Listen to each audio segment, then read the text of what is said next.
What up, nomads? I'm back after a 3-month hiatus. Where does time go? A lot happened during my time off YouTube, and I wanted to catch you all up before I get into today's video topic. First, obviously, I got married.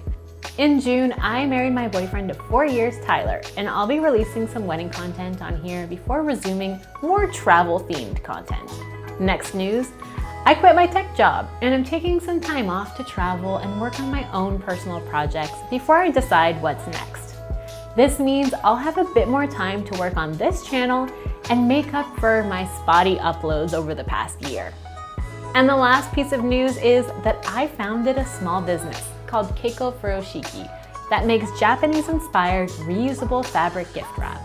Furoshiki is the Japanese name for fabric squares that are used to wrap gifts, tote your lunch, and a million other everyday uses. Ours are designed by my mother-in-law, artist Keiko Kira, and are available in 8 floral prints. Check them out at keikofuroshiki.com. Okay, on to today's video, how I sewed my wedding dress. First, I want to set the record straight. I did not make my wedding dress from scratch. This isn't a sewing channel with a step-by-step tutorial, and I frankly just don't have those skills to design and make an entire wedding dress from scratch. However, I do fall into the category of skilled enough to take on a total wedding dress flip project, and that's what I did. Leading up to my wedding, I consumed a lot of wedding content, and one thing that I knew for sure, I couldn't afford the typical bridal boutique experience that so many other brides have. I know there are shops out there that have more affordable gowns, sample sales, off the rack or old stock sales, but personally, I just couldn't bring myself to spend over $1,000 on a wedding dress when I was in the middle of starting a small business. So I hit the vintage shops, Poshmark, high street stores, online shopping, and just struck out every time. I knew I wanted sleeves because my upper arms can get really red and I knew that would bother me in pictures.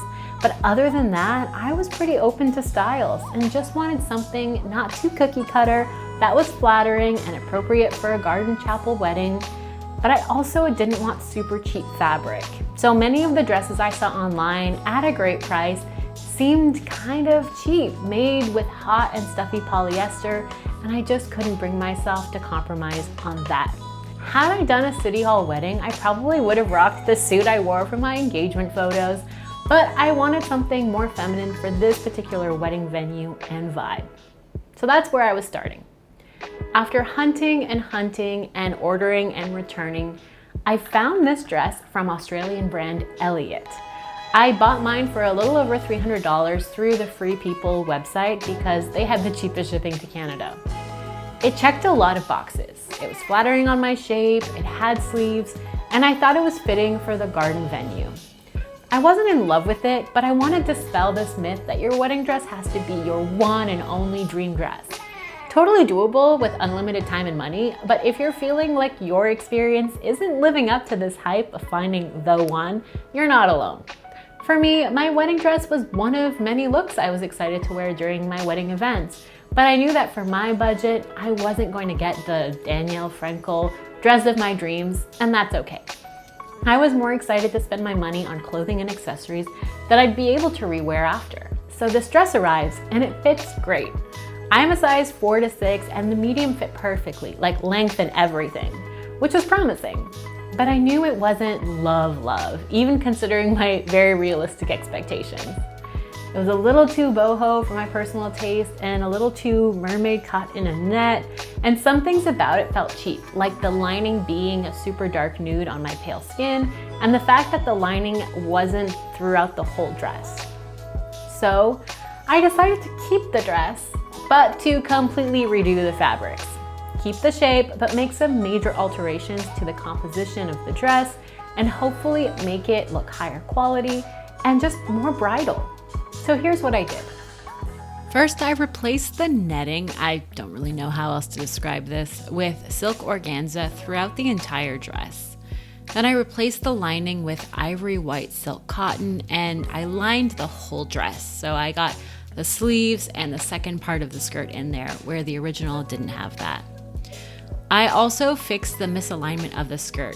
Initially, I didn't notice this when I purchased the dress, but after putting it on, I realized that it wasn't really quite aligned with the fabrics between the top of the skirt and the bottom. Fixing this did mean that I had to twist around the bottom of the skirt by an inch, which I felt I could kind of compensate with by adding a couple of gathering stitches at the back to make sure that everything still looked straight in all the other places. I also added cups to this dress, and I added embroidered initials for myself and my husband on the back of the dress, which I will show you later. The first thing I needed to do was to remove the original nude lining. And credit to Elliot, because as I started doing this, I realized just how well this dress was sewn together. And so in order to do that, I needed to really take apart the entire dress into all of its original pieces. I tried to keep the two parts of the skirt somewhat intact. And at first I kept the sleeves together, but I eventually undid them. I tried to remember best I could how this dress was assembled, and I took a lot of photos so I'd be able to piece it back together after. Since my plan was to swap out this netting for silk organza that I sourced on Etsy, I had to trace these different openings and get their shapes so that I could then trace it onto the organza and cut those pieces out. I thought about lining the entire thing in organza and then sewing it down, but I thought that would be a waste of a pretty expensive fabric. So I set down these pieces, counted how many I would need of each, and started tracing them out on the organza, which allowed me to also be really efficient with all of the fabric because I could place the shapes on the fabric and minimize waste.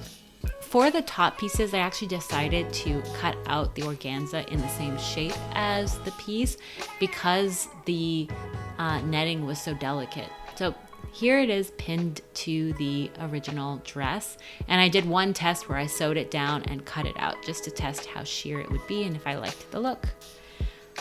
It was a lot of sewing. I did this over the course of 4 weekends, pretty much dedicated my Saturdays to this project. And it was one of the hardest projects I've ever worked on, and really risky that I decided to tackle this for my wedding dress.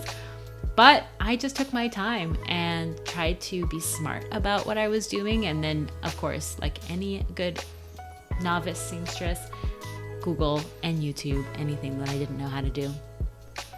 All the fabrics I purchased were from Etsy because the selection was so great, and I bought this 12 mummy silk organza. I also bought the 5 mummy, and these are 2 different kind of like thread counts, which translates to opacity. So this is what I sewed down and cut out with the 12 one, and I did this throughout the different pieces.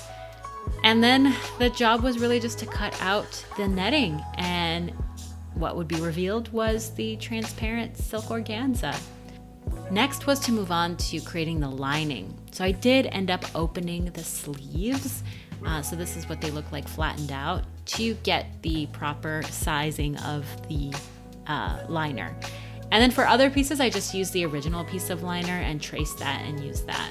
So then the job was to pin and sew and try and sew inside out so that I could then reverse it and press it.